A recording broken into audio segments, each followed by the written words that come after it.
Everyone, আসসালামু আলাইকুম। আপনারা সবাই কেমন আছেন? নিশ্চয়ই ভালো আছেন। আমিও ভালো আছি। আজকে চলে আসলাম আপনাদের সঙ্গে নতুন একটা বিষয় নিয়ে আলোচনা করতে বা আলাপ করতে। চলেন তাহলে দেখি একজন মুমিন নারী সাংসারিক জীবনে কাজ যেমন হওয়া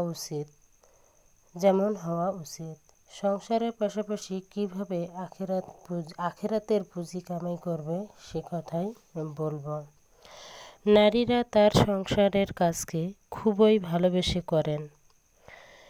সে ইমানদার নারীটা হাজারো কাজ করার শেষ করেও আখিরাতের পুঁজি সংগ্রহ করে।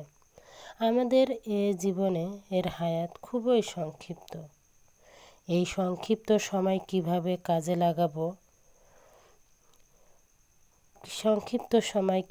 কাজে লাগাবো সেটাই আজকের মূল বিষয়।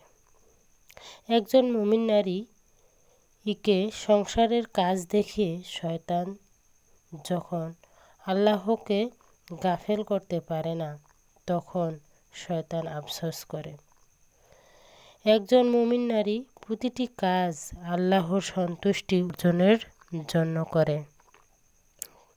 যেমন সন্তান লালন পালন করবে এবং সন্তানকে দ্বীনি ইসলাম শিক্ষা দিবে আল্লাহর সন্তুষ্টির জন্য। স্বামী যখন কোনো কাজের আদেশ করবে তখন সে হাসি মুখে সাথে সাথেই পালন করবে, কেননা এটা আল্লাহ তাআলার আদেশ। তাই আমি তার কাজের আদেশ পালন করছি। রান্না থেকে শুরু করে প্রতিটি কাজের শুরুতে বিসমিল্লাহ পড়বেন এবং সময় দোয়া পড়বেন ও বের হবার সময়ও দোয়া পড়বেন। এটা হচ্ছে মুমিন নারীদের মূল বিষয়। একজন মুমিন নারী মুখে সবসময় জিকির আজগার লেগেই থাকবে। যেমন ঘর ঝাড়ু দেওয়ার সময় জিকির করবে, অন্য কাজের সময়ও সে জিকির করবে।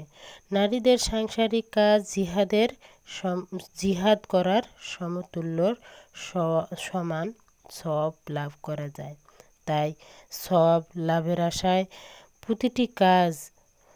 প্রতিটি নারী মনোযোগের সহিত করা উত্তম।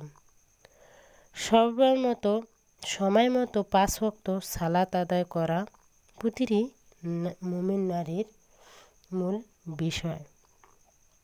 মুমিন নারীরা কখনোই নামাজে গাফিলাতি করে না।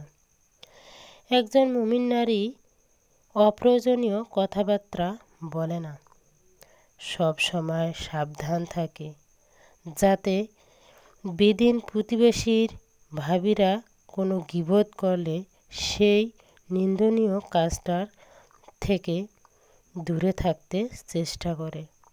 কথায় কথায় তিনিও যেন সে গীবত না করেন সে বিষয়ে তিনি সাবধান থাকেন। এভাবেই মুমিন নারী তার জীবন যাপন করার চেষ্টা করে। মুমিন নারীরা তাদের মূল বিষয়ের দিকে